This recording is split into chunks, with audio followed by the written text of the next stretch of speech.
Masechet Nedarim, traité Nedarim, Daf Lamed Vav, feuille numéro 36, tout en haut de la page. Motiv Rav Shimi bar Abba. Rav Shimi, fils de Abba, objecte. Im Haya Kohen, et une braïta qui dit si celui qu'une personne avait fait un vœu de ne pas tirer profit de lui, eh bien celui-là était un prêtre. Izrok al dam chatato vedam hashamo, il aura le droit d'asperger sur l'autel le sang du sacrifice expiatoire et du sacrifice pour faute de la personne qui avait fait ce vœu.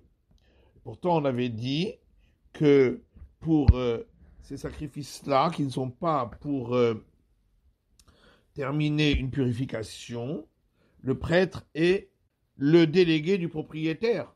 Donc, il ne devrait pas avoir le droit de le faire, puisqu'en agissant ainsi, il accomplit la demande de celui qui avait fait le vœu, et donc, il lui fait profiter de lui. Et l'Agma répond, Dam Hatato Shel Metzora, on parle ici du sang du sacrifice expiatoire de celui qui avait la lèpre, Dam Hashamo Shel Metzora, et le sang du sacrifice pour faute de celui qui avait la lèpre, et donc il s'agit de sacrifice pour terminer la purification, d'Irtiv, il est écrit à ce sujet dans le Lévitique, Zot Tiye Torah Tamestzora, ceci sera la règle pour le lépreux, Ben Gadol ou Ben Katan. Et de là, on apprend qu'il n'y a pas de différence s'il est grand, majeur ou mineur.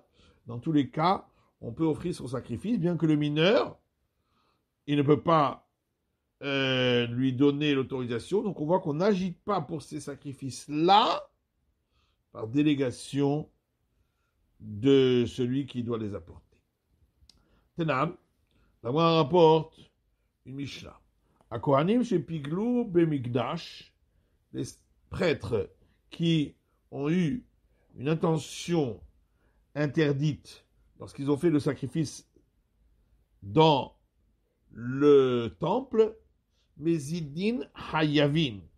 Si ils l'ont fait délibérément, ils doivent rembourser à celui qui a apporté le sacrifice, puisque le sacrifice est devenu inapte. Hashogegin Beturin.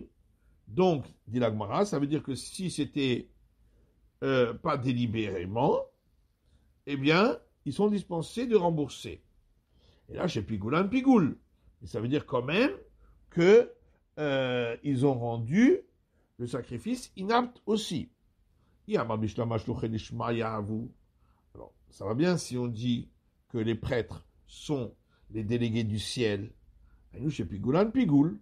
Donc, si ils ont eu une intention interdite, ils rendent le sacrifice inapte. Si tu dis que ils sont les délégués de celui qui va apporter le sacrifice, alors pourquoi, lorsqu'ils ont eu cette mauvaise intention, ils rendraient le sacrifice inapte? Étant donné que ce n'était pas délibéré, donc ils ont voulu faire par délégation de celui qui a apporté le sacrifice. Et dans ce cas-là, celui qui a apporté le sacrifice, les malais, il pourrait lui dire Shlicha shevitir le tikuni, velo la avati. Je t'ai nommé délégué pour que tu fasses quelque chose de bien pour moi, pas pour que tu fasses quelque chose de mauvais. Et donc, la mauvaise intention ne devrait pas avoir d'impact sur le sacrifice. En vrai, on répond Shani Gabe Pigoul. C'est différent concernant l'inaptitude du sacrifice à cause d'une mauvaise intention. On remarquera, quand le verset a dit à ce sujet, Lo yehashevlo, ça ne lui sera pas pensé. De là, on apprend, Mikol Makom, que dans tous les cas, on ne doit pas avoir de mauvaises pensées, sinon, ça ne sera pas valable. Goufa. On reprend un enseignement qu'on a vu plus haut, Rabbi Yochanan.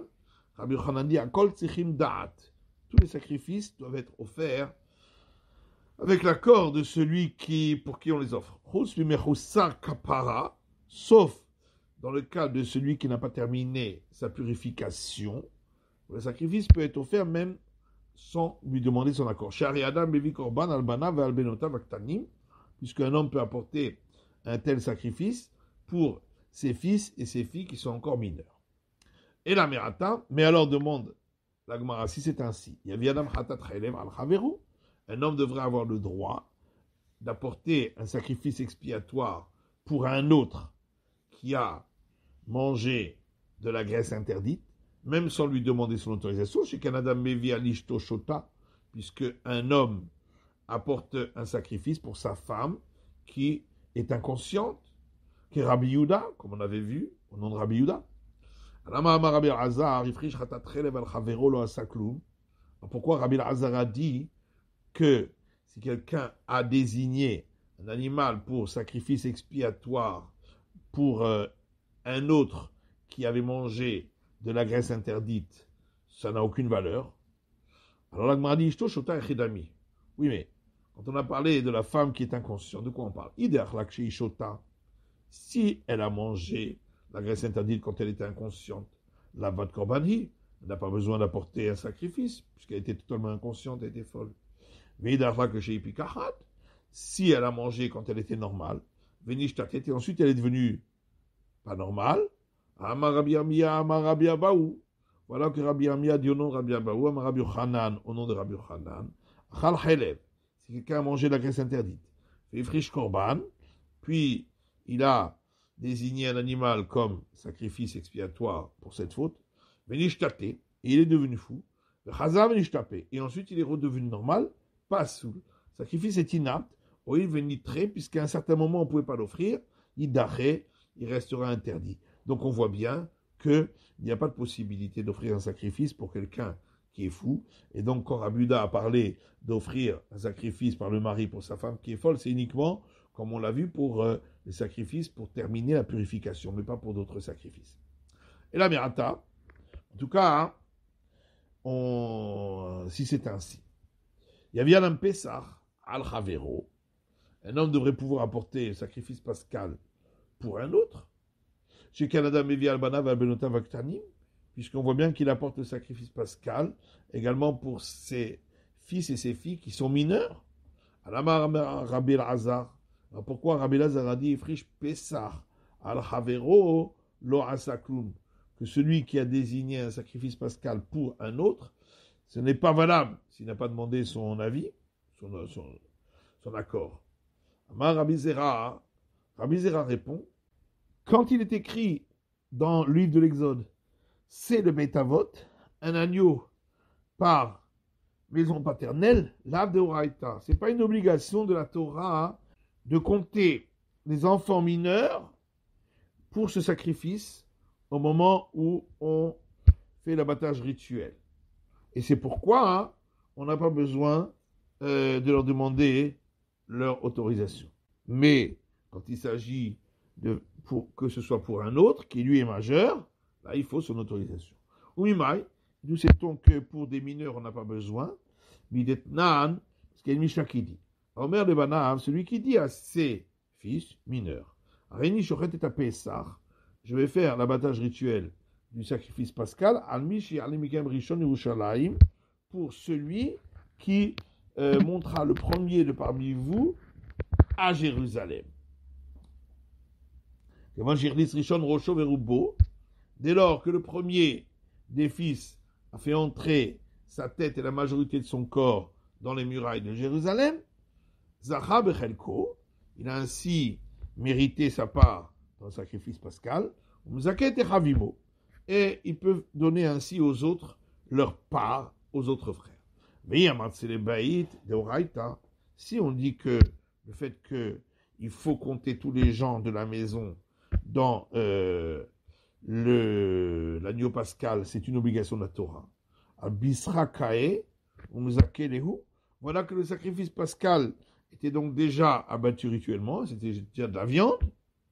Alors comment peut-il, à ce moment-là, permettre aux autres d'en manger alors qu'ils n'ont pas été comptés, les autres, au moment de l'abattage rituel, puisqu'il n'a compté que le premier arrivé? Donc forcément, c'est que, de par la Torah, il n'y a pas d'obligation de compter tous les enfants mineurs. Et là, la Maléhoda Marlehon Avuhon, voilà pourquoi il leur a dit cela. C'est uniquement que dès les Arzan Bemitzvot, pour les empresser à accomplir les commandements de la Torah. Tanya Namiachi, il y a une braïta qui dit aussi la même chose. Ma'aseh vekidmu banot lebanim. Une fois, les filles sont arrivées avant les garçons. Venimtsu banot zrizot ou banim shfalim. C'est donc trouvé que les filles étaient plus empressées et que les garçons étaient honteux. Mais on n'a pas dit que les garçons n'ont pas eu part dans le sacrifice pascal parce qu'ils peuvent malgré tout avoir une part. Mais Torem et Tromotav verroulé. On a dit dans la Mishnah que lorsque une personne a fait un vœu de ne pas profiter d'un autre, l'autre peut malgré tout prélever les prélèvements pour les prêtres et les dîmes pour la récolte de celui-là. On s'est posé une question. Atorem Michelo al Shel Chavero, celui qui prend de sa récolte pour être un prélèvement au prêtre, pour autoriser la récolte d'un autre. Sarir Dato Olo. Est-ce qu'il faut demander à l'autre son autorisation ou pas? Est-ce que nous disons, étant donné que c'est bien pour l'autre, il n'a donc pas besoin de lui demander son autorisation. Ou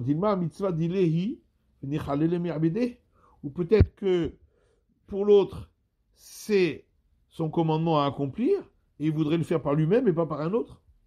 Tâche pas.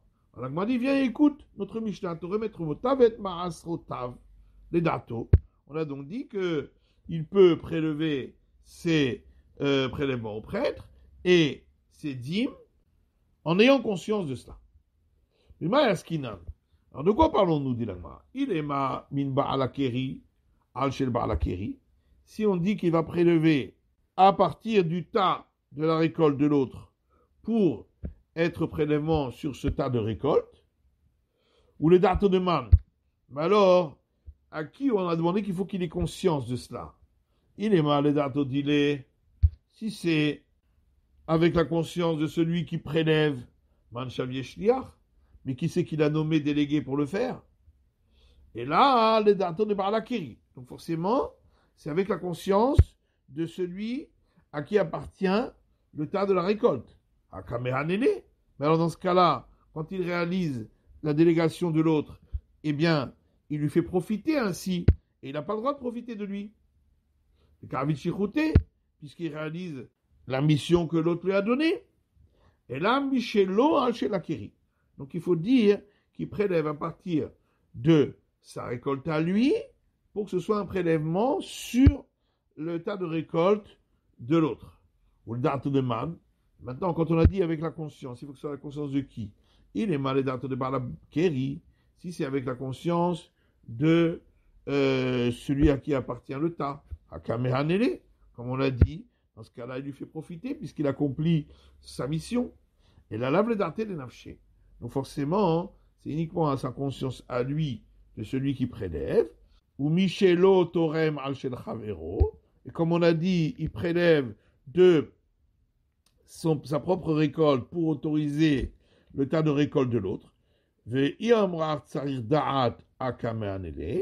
comme on a dit, s'il fallait demander l'autorisation de l'autre, alors ce serait interdit pour lui de le faire parce que il lui ferait tirer profit en obéissant à sa mission. Et la lave, et donc on en déduit qu'on n'a pas besoin de demander l'autorisation de l'autre. Et donc on a répondu ainsi à notre question. Dagmar dit non. Léola Michel Ba'alakeri. On peut toujours dire qu'il prélève à partir de la récolte de celui qui possède le tas de récolte, Al Ba'alakeri, pour autoriser le tas de récolte. Qui dit Rava, et c'est comme Rava a dit, Beomer Kol Arotse Litrom, Yavo Veitrom, qu'il s'agit de quelqu'un qui dit tout celui qui veut prélever, qu'il vienne effectuer le prélèvement. Achanami, et ici aussi, Beomer Verroulé, on parle de ce cas-là. Et c'est pourquoi, étant donné qu'il ne l'a pas désigné à lui en particulier, on ne peut pas considérer qu'il lui fait profiter en obéissant à sa mission, puisqu'il n'a pas donné directement la mission à lui. Baramini Rabbi Amiya mais Rabbi Zera. Rabbi Amiya a demandé à Rabbi Zera, Atorem Michelo al Shel Chavero, celui qui prélève à partir de sa récolte pour autoriser la récolte d'un autre. Tovatana Hachelmi, qui c'est qui a l'avantage de choisir à quel prêtre il donnera ce prélèvement. Miamrinan, il a péré dehaer, mimitakna karia dehaou. Est-ce que nous allons dire, s'il n'y avait pas eu la récolte de l'autre qui a fait le prélèvement, est-ce que le tas de récolte de celui-là aurait été permis? Donc c'est grâce à l'autre, et donc c'est l'autre qui peut choisir à qui il va donner. Odilma, ou peut-être, il a karia dehaou, la viande péré dehaden terouma. S'il n'y avait pas eu le tas de récolte de celui-là, le prélèvement de l'autre n'aurait pas été considéré comme prélèvement. Et donc, c'est au propriétaire du tas de récolte de choisir à qui il donnera le prélèvement. Amar il lui a dit à Marcha. Voilà que dans le verset, dans Deutéronome, il est dit « Et kol tevoa zarecha » tu opéreras le prélèvement sur toute la récolte de tes graines, venatata, et tu la donneras. Donc on voit que c'est au propriétaire de la récolte de choisir à qui il va donner le prélèvement. Et tu vas, alors on objecte, à partir de notre Mishnah, qui a dit « Torem et trumotav et maasrotav le da'ato » que celui qu'un autre avait fait un vœu qui ne profiterait pas de lui, il pourra malgré tout prélever les prélèvements aux prêtres et les dîmes avec sa conscience. Et au départ, on a compris, comme on avait pensé au tout début auparavant, qu'il prélève de sa récolte pour la récolte de l'autre. Et si tu dis que dans ce cas-là, le choix de choisir à qui il va donner, c'est au propriétaire du tas de récolte, alors voilà que l'autre, lui, fait donc tirer profit, puisqu'il pourrait monnayer cela, le choix de qui il voudra donner. Et là, donc forcément, on a une preuve d'ici que le choix de choisir à qui il donnera, c'est à celui qui a opéré le prélèvement. Amrelo, l'Agma dit non, il n'y a pas de preuve. Michel Ba'alakeri, Al-Shel Ba'alakeri. Parce qu'ici, on parle qu'il a fait le prélèvement à partir de la récolte de celui qui avait le tas de récolte pour autoriser l'ensemble du tas de récolte, ou le dato de Ba'alakeri, et on demande l'accord de celui qui était propriétaire de ce tas de récolte, et on parle du cas où le propriétaire du tas a dit tout celui qui veut venir prélever peut venir prélever, et donc il ne l'a pas désigné à lui en particulier, c'est pourquoi on ne considère pas qu'il lui fait profiter. Tachema, l'Agma dit viens écoute, Tamar Rabbi Avaou, voilà que Rabbi Avaou a dit, Amar Rabbi Yochanan, au nom de Rabbi Yochanan, lorsque une personne sanctifie un animal pour qu'il soit un sacrifice pour un autre, Hamagdish Mosif Romesh, concernant le rachat de cette sanctification, c'est celui qui a sanctifié qui est considéré comme le propriétaire, et c'est donc à lui de rajouter un cinquième s'il fait lui-même le rachat. Ou mitkaper osetemura. Par contre, concernant le fait de transférer la sanctification à un autre animal, c'est celui pour qui le sacrifice va donner expiation qui a possibilité d'opérer ce transfert. Vehatorem, Michelo Alcheno Shelo. Et celui qui prélève de sa récolte à lui pour autoriser la récolte d'un autre, Tovat Hanaa Shelo. Le choix de celui à qui il va donner le prélèvement, c'est lui, celui qui a fait le prélèvement, qui peut le faire. Menamdo, Midrash, Alachot, Vagadot, Avalo, Inamdenu, Mikra. On a vu dans notre Mishnah que celui pour qui l'autre a fait un vœu qui ne profiterait pas de lui, il peut malgré tout lui enseigner le Midrash, c'est-à-dire les déductions de règles à partir des versets de la Torah, Halachot, ainsi que les règles que Moïse a apprises au Sinaï, Vagadot, et les explications sur les versets de la Torah. Valo il amdenu mikra, il ne peut pas lui enseigner le texte biblique. Alors l'Agma dit mikra maïtama lo il amdenu. Pourquoi le texte biblique il ne peut pas lui enseigner? Parce qu'il lui fait profiter en lui enseignement sans demander de rétribution. Midrash Tami Kamanele. Mais alors, lorsqu'il lui enseigne les déductions, qu'on fait les sages à partir des versets aussi, il lui fait profiter s'il ne lui demande pas de rétribution. Alors Shmuel répond,